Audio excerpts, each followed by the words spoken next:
a camisa meio aberta e com... Enfim, eu sou latino, então eu tenho pelos no peito.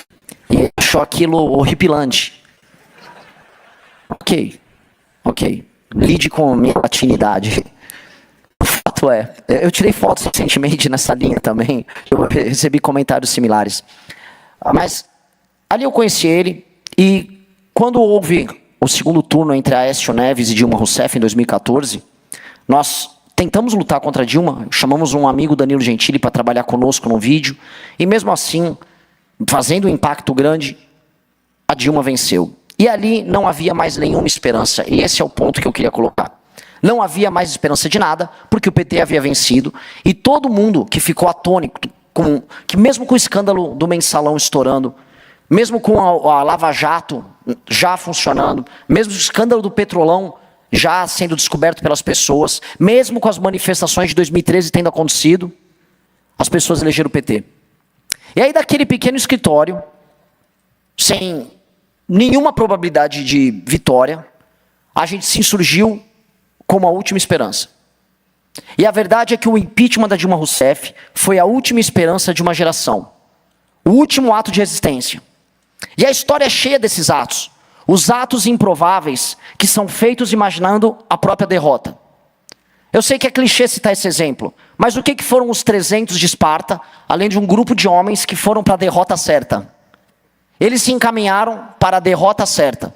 E esse ato de resistência final foi maior do que todas as vitórias que o grupo deles, os gregos, tiveram depois. Essa história de empreender a última resistência, de ser a última esperança, é a história mais inspiradora que a gente pode ouvir. E a gente tentou ser a última esperança naquela época, e contra todas as probabilidades, sem dormir, sem recurso, rodando o Brasil a pé, nós nos construímos, nós aprendemos a trabalhar em conjunto, e nós vencemos. E foi ali que eu descobri o melhor de mim, o melhor do meu irmão, o melhor do Pedro, e o melhor do Kim. Porque ao Kim coube o papel muito estranho de ser colocado com 18, 19 anos de idade como porta-voz daquilo tudo. Ele que fazia os debates, ele que ia na televisão, ele que respondia os questionamentos. Boa parte das reuniões de articulações era ele a fazer, com 18 a 19 anos. E eu trabalhar com um cara como ele, eu era um privilegiado. Nunca trabalhei tão bem com alguém na minha vida. Era um privilégio trabalhar com ele. As ideias, as inovações, a confiança de que quando você entregava a bola para ele, ele vai fazer o gol. Ele, nesse sentido, ele é o oposto do Rafinha. Piadas com Copa. É certeza de gol. E essa confiança a gente teve.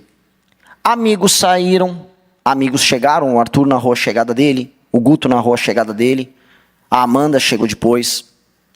E nós fomos novamente aqueles a empreender a última resistência, que era a resistência contra o bolsonarismo no nosso próprio campo. Fomos os únicos a se insurgir contra uma traição no próprio campo. Nós fomos até o precipício, e as pessoas que saíram às ruas para derrotar o PT, olharam para nós e falaram: por que você ainda não pulou? Pula aí do precipício, vocês não têm mais utilidade. O Kim foi o primeiro a pular. Pulou, foi lá, se esborrachar no chão.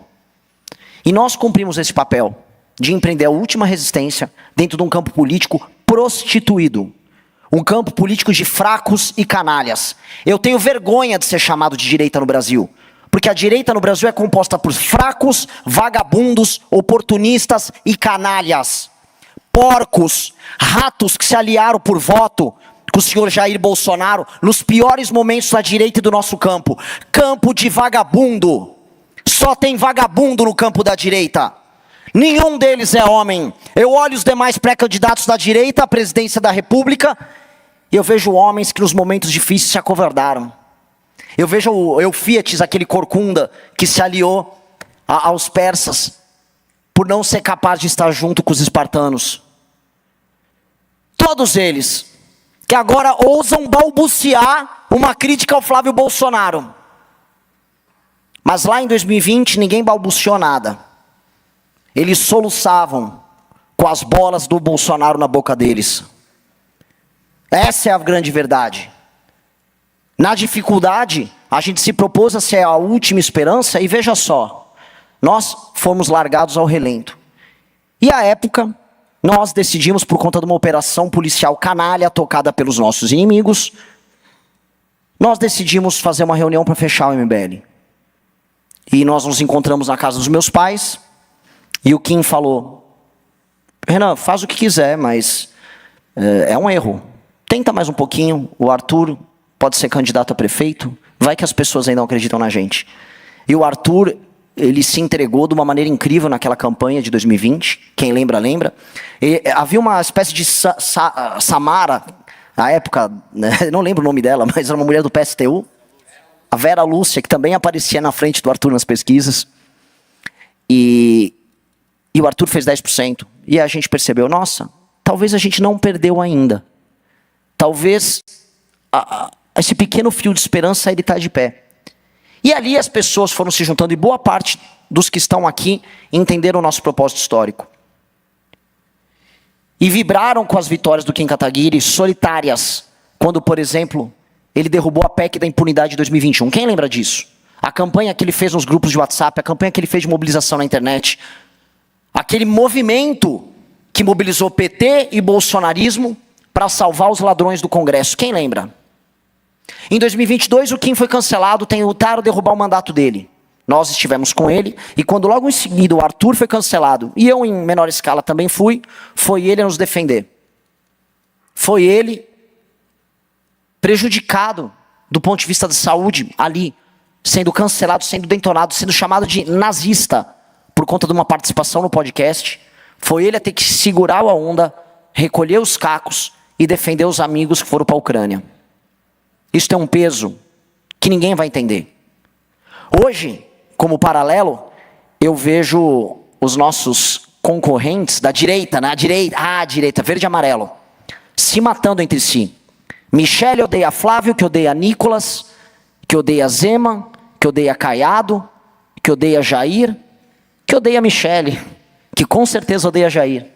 Odeiam-se todos, porque não há amizade verdadeira entre eles.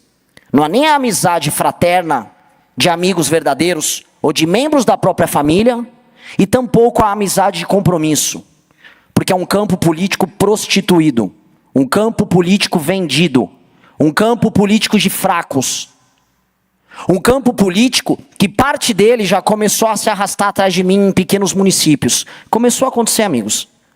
Começou a acontecer. Já vi no Pará. Já vejo algumas laranjas, podres, mas laranjas, se aproximando. Una a direita também. O Renan está unindo a direita. Não vou unir essa direita. Eu vou liderar o campo, o que é muito diferente de me unir com o fraco. Nós nascemos para liderar. Sempre. Fomos nós a liderar nos piores momentos. E seremos nós a liderar nos melhores momentos. Em 2022, quando participando das eleições, uma eleição muito dura, a Amanda e o Renato não conseguiram vencer. O Kim me chamou na rua, o Kim estava chorando e falou, eu vou concorrer com a prefeito, eu vou concorrer para prefeito. E aí naquele período que ele começa a se construir como pré-candidato a prefeito de São Paulo, já aparecendo com 10% em algumas pesquisas, a gente começa a perceber que não haveria o partido para ele. E enquanto isso, enquanto ele tentava construir, a gente estava do outro lado, com muitos de vocês, construindo a nossa própria casa. Essa casa aqui. A gente estava construindo, porque ali a gente estava visando.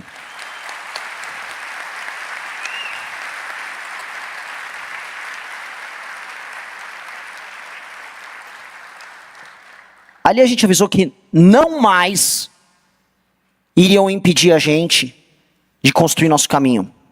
Que não mais iam parar a gente. Ninguém vai mais parar a gente. Então, quando o Kim retirou a candidatura dele de prefeito, ele já não sentiu. Nós não sentimos. Porque a gente já sabia naquela época que a gente teria a nossa casa. E que outras candidaturas viriam. E que outras possibilidades viriam. No final do ano passado, o nosso partido foi constituído. 7-0 no TSE. Ratos que foram do MBL Estão rodando o podcast como as prostitutas que eles são, porque são fracos. Dizendo, foram conversar com ministros do Supremo para passar. Ratos. Todos ratos. Os ministros do Supremo, do TSE, todos tiveram que lidar diante dele com o partido que coletou mais assinaturas, que coletou e bateu meta em todos os estados da federação, no menor período de tempo, com o maior número de validações.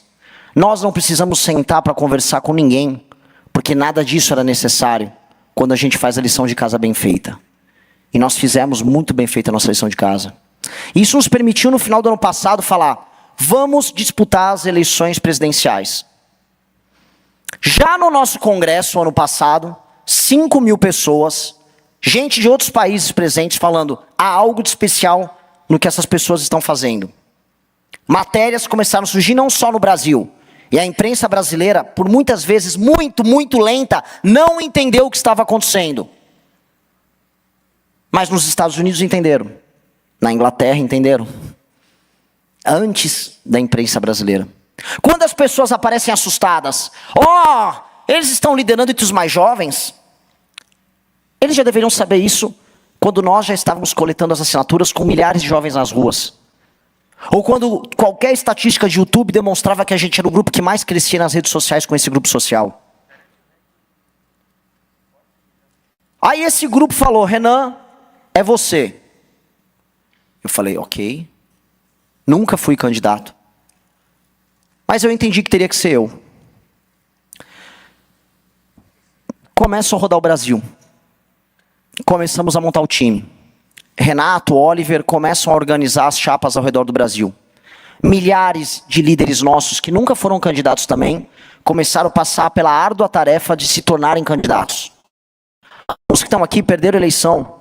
Bertolucci, por pouco, por 4 votos. Estão agora diante da própria casa, diante da chance de vencer. E você será deputado.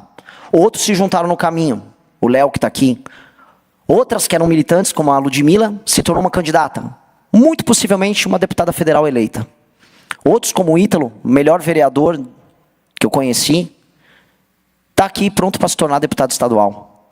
Eu não vou ficar dando o nome de todo mundo, senão vou parecer aqueles políticos tradicionais. Mas todo mundo tem sua jornada nisso. E eu comecei a minha. Eu comecei a rodar o Brasil 0,5%, 1%, 2%, e botando a seguinte meta.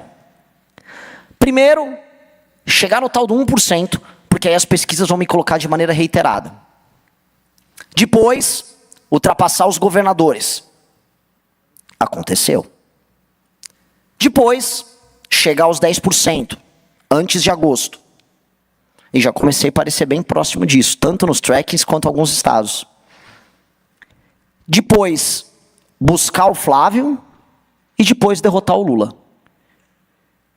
Isso soava uma loucura, como soa loucura montar o partido e como soava loucura a gente naquele pequeno escritório derrubar a Dilma Rousseff. Mas a loucura persistiu.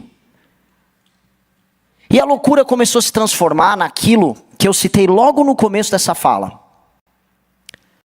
Diante de um quadro em que Flávio Bolsonaro, herdeiro da família de ladrões, filho mais velho dos idiotas, deputado estadual da rachadinha, senador favorito do Vorcaro, e incapaz de vencer o Lula no segundo turno, em qualquer circunstância, diante do cenário em que ele está em segundo, de maneira lógica, a última esperança para vencer o Lula é essa turma que está aqui.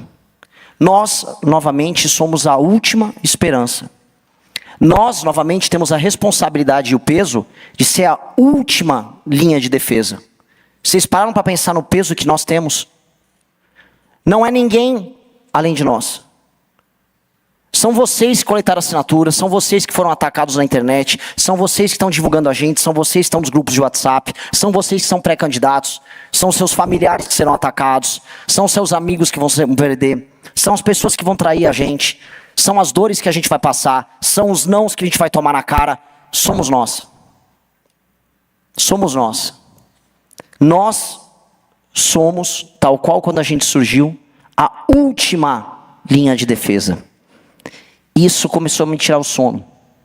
Pela primeira vez. Porque começou a pesar. E a gente pode vencer.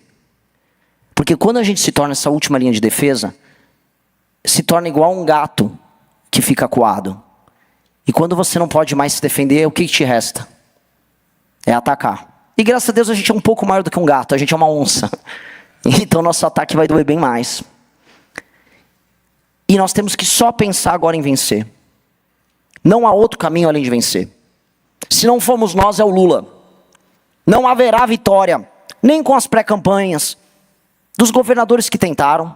Flávio é um fraco. Não há nada com eles. Há tudo para nós. Só não há dinheiro, só não há jatinho, só não há tal da estrutura. Me perguntam em alguns lugares, quem será seu palanque em São Paulo? E é o tema hoje da fala do Kim. Quem será seu palanque? Eu não sei. Eu só sei que quando a gente viaja, a gente encontra palanque em todos os lugares com os amigos que nós fizemos no caminho. Eu encontrei um palanque em Melgaço. Eu encontrei palanque em Breves, num lixão em Breves, no Pará. Havia num lixão um grupo de caras que fez questão de correr para ver o barco onde a gente estava para cenar. Eles eram nosso palanque. O que eu tenho a dizer sobre isso é, eu não posso não exigir de todos os que estão aqui, que são meus amigos desde a época daquele pequeno escritório lá na Brigadeiro Luiz Antônio, e depois do escritório na Vila Mariana, eu não posso exigir nada além de vocês estarem no Palácio do Planalto comigo, administrando o Brasil. E eu não posso exigir nada diferente do Kim Kataguiri. Eu preciso do Kim comigo. Eu não quero do Kim nada além de administrar o Brasil e tocar as coisas mais difíceis que nós vamos precisar fazer. Porque se nós somos a última linha de defesa e a última esperança, e não há aqui nenhum exagero retórico, somos nós ou nós. A Faria Lima já percebeu isso. O Polymarket já percebeu isso. As pessoas que juntam Lé com o CRE já entenderam isso. O que nós temos que fazer agora é ir para essa jornada imaginando que a gente pode provavelmente perder. Mas a gente tem tudo a ganhar. E se vencer, fazer a maior gestão da história desse país. Fazer todas as reformas que a gente está propondo. Reformar o Estado brasileiro e colocar o nosso nome como grupo de pessoas perseverantes que sempre aceitou ser a última esperança. Eu quero o Kim comigo. Eu não sei o que ele vai anunciar hoje. Eu não sei a surpresa que ele quer fazer. Mas definitivamente, todas as vezes que colocaram eu e ele contra o corner, ele deu o melhor dele. E ele foi o melhor que nós tivemos. E com base nisso, todos nós vencemos. Muito obrigado.